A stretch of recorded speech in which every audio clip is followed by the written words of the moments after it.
কাশ্মীরের বান্দিপোরায় সেনা জঙ্গি গুলির লড়াই নিহত হয়েছেন most wanted Lashkar commander Altaf লাল্লি।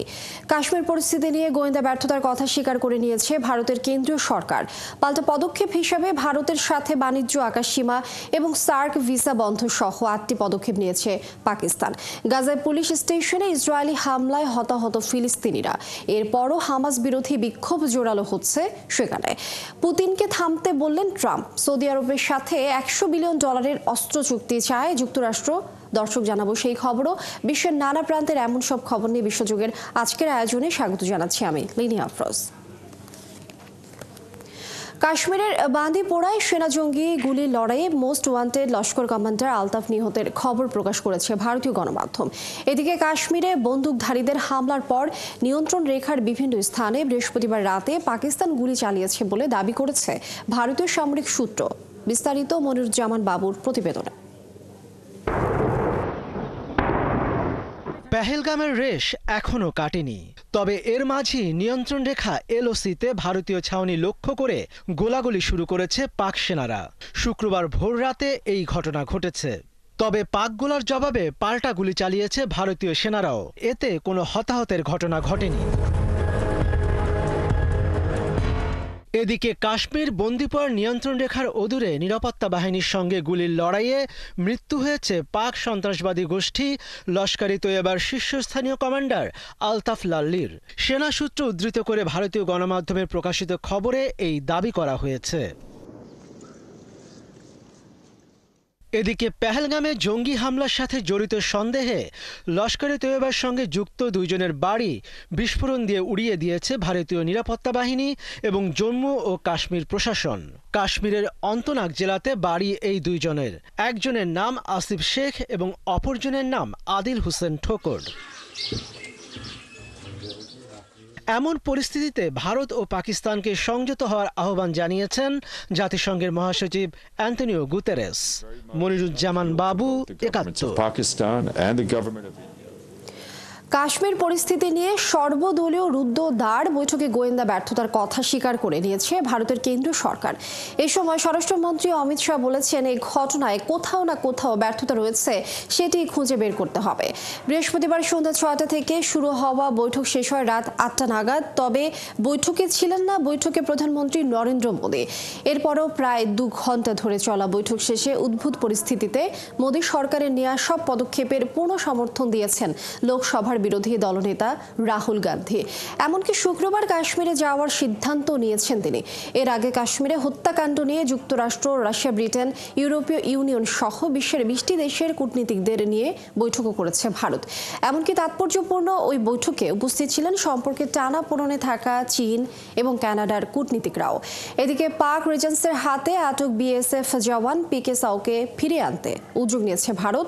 এ নিয়ে 2 দেশের পতাকা বৈঠক হলেও তাকে ফেরত দিতে রাজি হয়নি পাকিস্তান।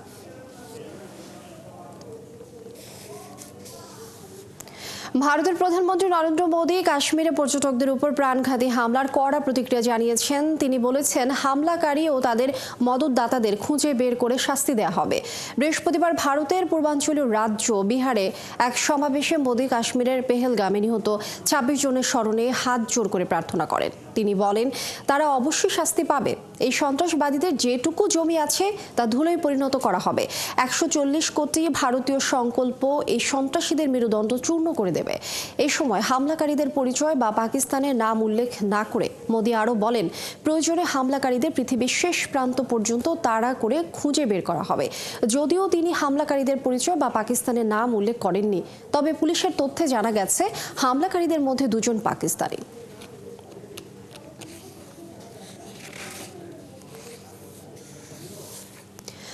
ভারতের সাথে বাণিজ্য, আকাশসীমা এবং সার্ক ভিসা বন্ধ সহ 8টি পদক্ষেপ নিয়েছে পাকিস্তান। বৃহস্পতিবার পাক প্রধানমন্ত্রী শাহবাজ শরীফের সভাপতিত্বে জাতীয় নিরাপত্তা কমিটির বৈঠকে এই সিদ্ধান্ত নেওয়া হয়েছে।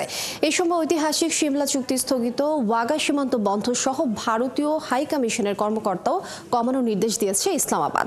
এমনকি এ নিয়ে একজন পাকিস্তানিও ক্ষতির শিকার হলে ভারতকে এর পরিণাম ভোগ করতে হবে বলেও হুঁশিয়ারি দিয়েছে পাক প্রতিরক্ষা মন্ত্রী খাজা আসিফ।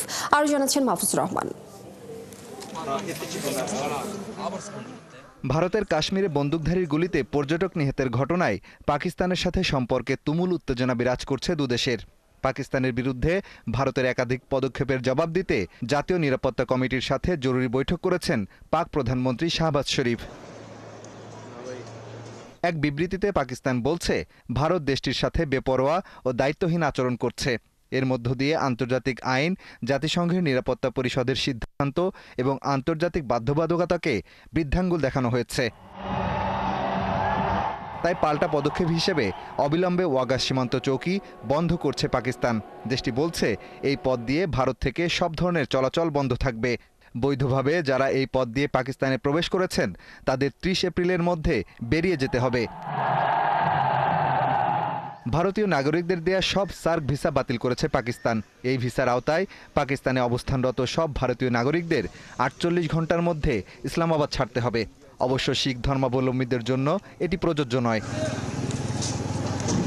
ইসলামাবাদে ভারতীয় হাইকমিশনে নিযুক্ত দেশটির প্রতিরক্ষা, নৌ ও বিমান বাহিনীর কর্মকর্তাদের অবাঞ্ছিত ঘোষণা করেছে পাকিস্তান। অবিলম্বে তাদের হাইকমিশন ছাড়তে হবে, এমনকি তাদের সহায়তায় নিযুক্ত কর্মীদেরও ভারতে ফিরতে হবে।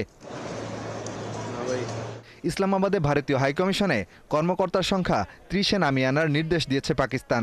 আগামী 30 এপ্রিলের মধ্যে এটি কার্যকর করতে বলা হয়েছে। ভারতের মালিকানাধীন বা ভারত থেকে পরিচালিত সব বিমান সংস্থার জন্য পাকিস্তানের আকাশসীমা বন্ধ করার ঘোষণাও দেওয়া হয়েছে। ভারতের সাথে বাণিজ্য স্থগিতের ঘোষণাও দিয়েছে পাকিস্তান। সেই সাথে পাকিস্তান দিয়ে তৃতীয় কোনো দেশের সাথে ভারতের সব ধরনের বাণিজ্যও স্থগিত করেছে দেশটি। এছাড়া ভারতের সিন্ধু পানি চুক্তি স্থগিত কঠোরভাবে নাকচ করেছে পাকিস্তান। একে রীতিমতো পানিযুদ্ধের সাথে তুলনা করেছে ইসলামাবাদ।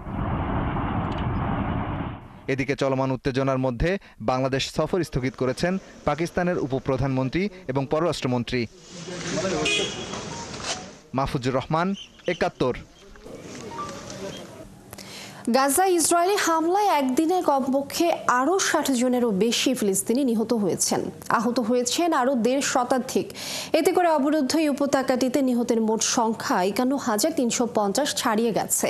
এদিকে গাজায় তীব্র খাদ্য সংকটে অনাহারে মৃত্যুর ঝুঁকি বাড়ছে ফিলিস্তিনিদের।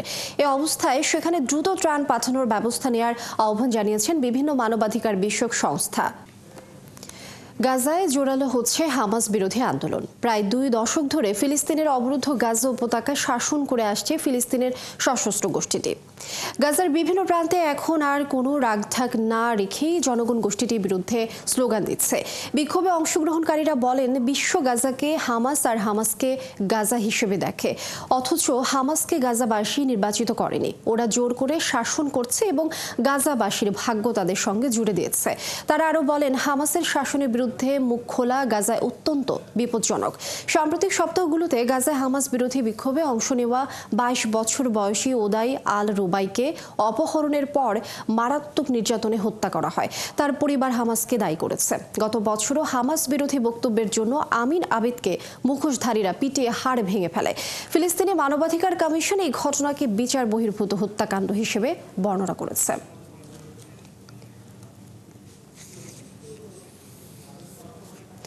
যুক্তরাষ্ট্রের সঙ্গে যে কোনো চুক্তি করতে হলে কিংবা সামরিক হামলার ঝুঁকি এড়াতে ইরানকে সব ধরনের পারমাণবিক সমৃদ্ধকরণ কর্মসূচি পুরোপুরি বাতিল করতে হবে জানিয়েছেন মার্কিন পররাষ্ট্রমন্ত্রী মার্কো রুবিও।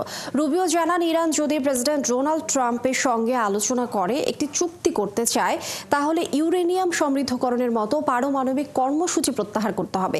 একই সঙ্গে এতে সামরিক হামলার ঝুঁকিও এড়াতে সক্ষম হবে তেহরান। এদিকে ইরান বরাবরই দাবি করে আসছে তারা শান্তিপূর্ণভাবে পারমাণবিক কর্মসূচি পরিচালনা করে। সক্ষমতা থাকলেও তারা পারমাণবিক অস্ত্র তৈরির কোনো চেষ্টা করেনি। তবে ইউরেনিয়াম সমৃদ্ধকরণ কর্মসূচি বাতিলের প্রস্তাব প্রত্যাখ্যান করেছে তেহরান।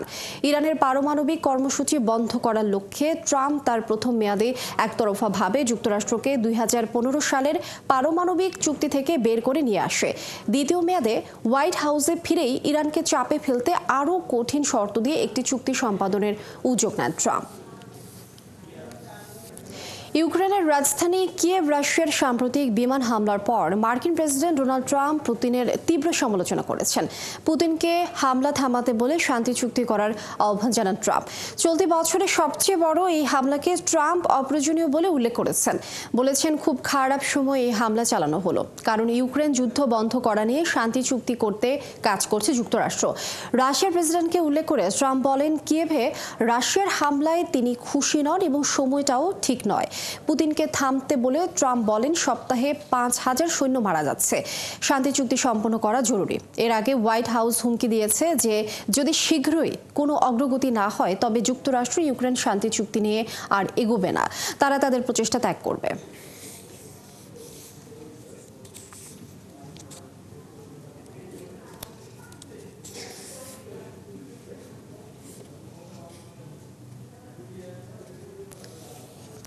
সৌদি আরবের সঙ্গে $100 বিলিয়ন বেশি মূল্যমানের অস্ত্র বিক্রয় চুক্তি ঘোষণা করতে যাচ্ছে যুক্তরাষ্ট্র। আগামী মাসে দেশটিতে মার্কিন প্রেসিডেন্ট ডোনাল্ড ট্রাম্পের সফরের সময় এই বিষয়ে আনুষ্ঠানিক ঘোষণা দেওয়া হবে। নাম প্রকাশে অনিচ্ছুক এক মার্কিন প্রতিরক্ষা কর্মকর্তা বলেছেন, সৌদি আরবের সঙ্গে যুক্তরাষ্ট্রের সম্পর্ক প্রেসিডেন্ট ট্রাম্পের অধীনে আরও মজবুত হয়েছে। নিরাপত্তা সহযোগিতা ধরে রাখা দুদেশের অংশীদারত্বের একটি গুরুত্বপূর্ণ উপাদান। তাই সৌদি আরবের প্রতিরক্ষা চাহিদা পূরণে যুক্তরাষ্ট্রের চেষ্টা অব্যাহত থাকবে। সাবেক প্রেসিডেন্ট জো বাইডেনের সময়ও সৌদি আরবের সঙ্গে একটি বৃহৎ চুক্তির আওতায় প্রতিরক্ষার বিষয়টি সম্পন্ন করতে চাইলেও সেটাতে সফলতা আসেনি। বাইডেন প্রশাসনের প্রস্তাবে উন্নত মার্কিন অস্ত্রের বিনিময়ে সৌদি আরবকে একটি শর্ত জুড়ে দেওয়া হয়, চীন থেকে অস্ত্র কেনা বন্ধ করতে হবে এবং চীনা বিনিয়োগে বিধিনিষেধ আরোপ করতে হবে। ট্রাম্পের প্রস্তাবে এমন কোনো শর্ত রয়েছে কিনা তা এখন স্পষ্ট নয়।